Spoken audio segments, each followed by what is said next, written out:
Apakah benar kalau misalnya kalian tidak mengotak-atik iklan toko kalian di Shopee, itu berarti kalian bagus? Jangan pernah otak-atik iklan toko kalian, kalau nggak nanti responnya malah jadi jelek.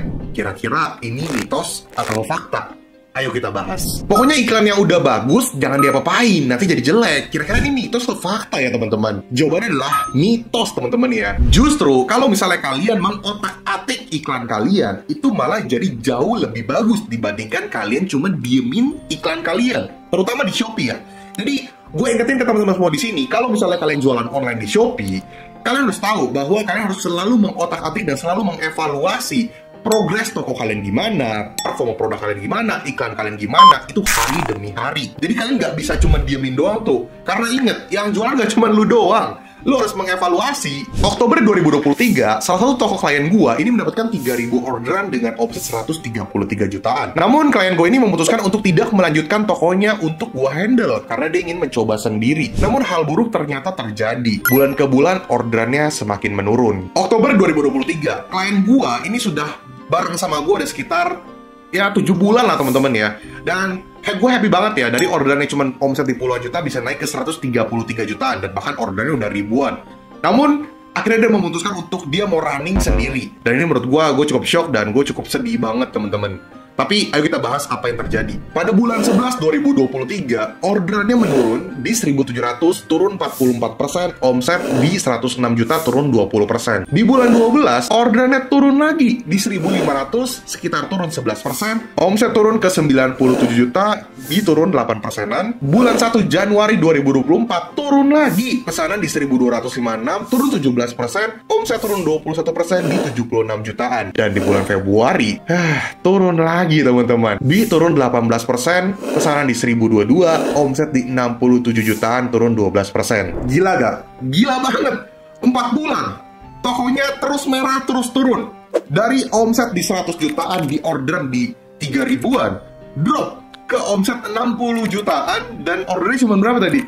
1000. Jadi kayak mind blowing banget gak sih? Kayak aduh, gue kayak pas gue lihat itu benar-benar shock banget gue. Dan akhirnya gue coba mengobrol sama dia. Bahkan yang membuat gue cukup shock adalah Desember 2023 ada Harbolnas, ada 11-11, ada 12-12. Kenapa merah? Akhirnya gue diskusi dan gue tanya ke klien gue, lu apain tokonya? Terus ada yang lu ganti gak? Atau lu ada update apa gak? Coba gue pengen tahu lebih dalam gimana. Jadi intinya klien gue ini akhirnya kontak gue lagi dan minta di handle kembali. Sejujurnya gue tadinya nggak mau, karena ya gue harus ngulang lagi untuk otak-atik. Dan gue kehilangan data cukup banyak selama 4 bulan. Namun karena gue tahu dia menghidupi keluarganya, oke lah, karena ya gue sangat menghargai usaha orang, akhirnya gue mencoba untuk menghandle lagi. Ya, untuk klien gue ini cukup pengecualian lah. Jadi ya bayangin aja tadi, November, Desember, Januari, Februari, 4 bulan gue kehilangan data.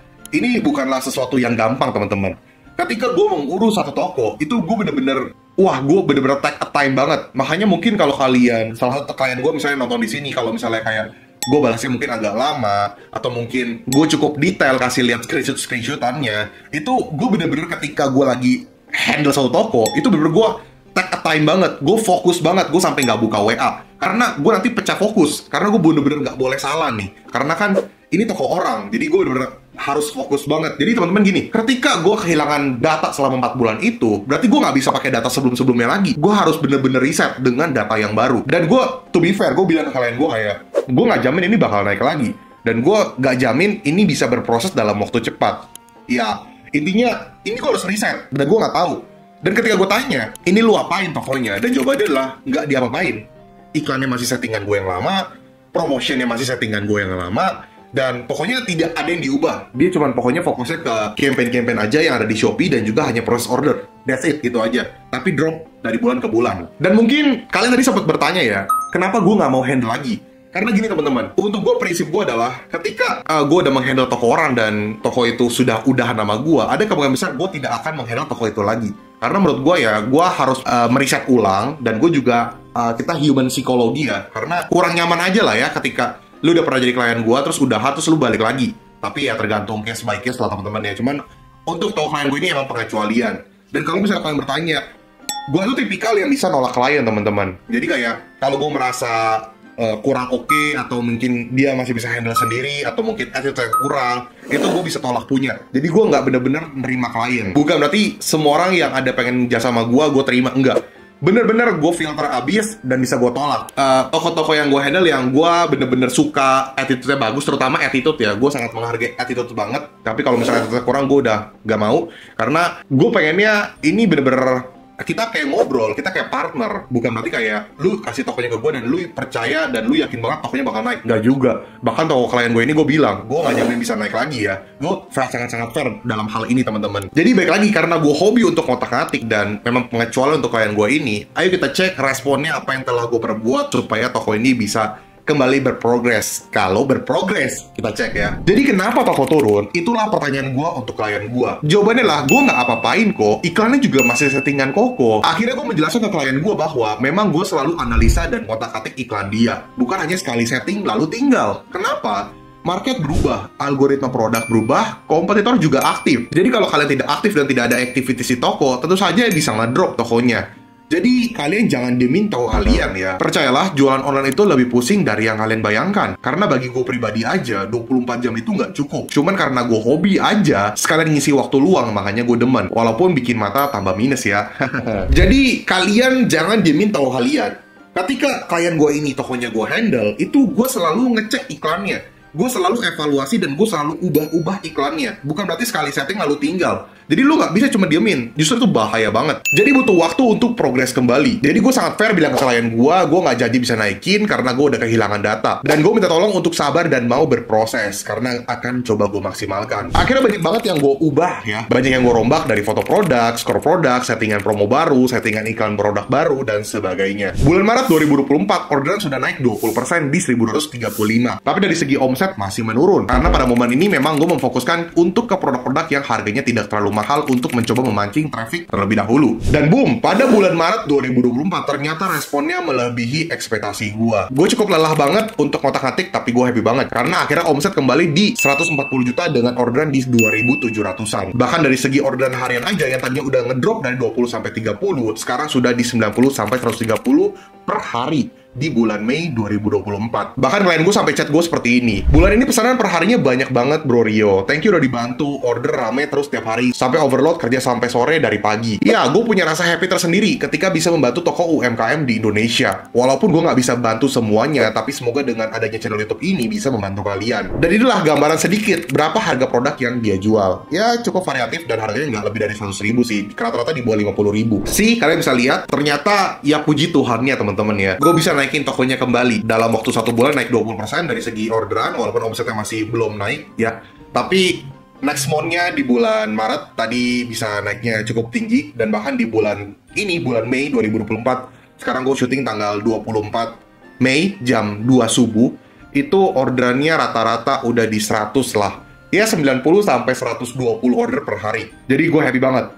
Progres dari orderannya per harinya udah sangat-sangat baik. Dan gue yakin ini terus berproses. Yang penting klien gue ini jangan cepet puas lagi. Gue udah bilang jangan cepet puas dan jangan greedy lah. Sabar berproses, itu lebih penting. Nah guys, itulah sedikit journey dari salah satu tokoh klien gue juga teman-teman. Jadi ya ini sharing aja teman-teman ya. Mungkin video ini seperti sharing dan sedikit memberikan kalian insight dan experience mengenai bahwa ya toko itu harus otak-atik teman-teman. Itu of course mitos teman-teman. Ketika kalian udah mendapatkan settingan iklan yang bagus misalnya, terus kalian diemin. Nggak juga teman-teman. Iklan itu juga harus selalu diubah.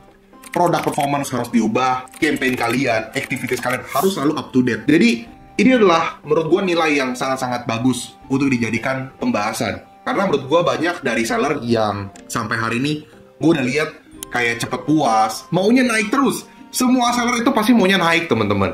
Tapi ada waktunya kalian itu menurun. Itu wajar. Tapi ketika menurun, kalian juga harus tahu apa yang sudah kalian lakukan. Ini gara-gara kalian salah atau memang market menurun.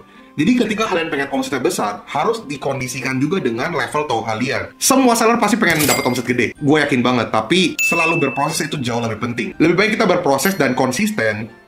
Tapi kalau kita lihat secara kuartal atau per tahun, selalu naik daripada kita cepet naik, cepet turun. Jadi please, jadi seller atau jadi owner itu juga harus punya pemikiran yang ke depan lah. Jangan terlalu selfish juga teman-teman. Semoga dengan adanya channel YouTube Rio Gandhi ini, kalian bisa mendapatkan insight-insight baru lah. Kalian bisa berprogres, kalian bisa mendapatkan sesuatu dari channel ini. Memang gue nggak bisa bantu banyak orang teman-teman, tapi at least semoga dengan channel ini bisa membantu ke kalian. Oke guys, sekali lagi ucapkan terima kasih. Jangan lupa untuk like, komen, dan subscribe. Terutama subscribe dan nyalakan notifikasi biar kalian nggak ketinggalan video-video terbaru dari gue. Dan jangan pelit untuk like teman-teman, karena gue lihat kalian pelit banget untuk like teman-teman.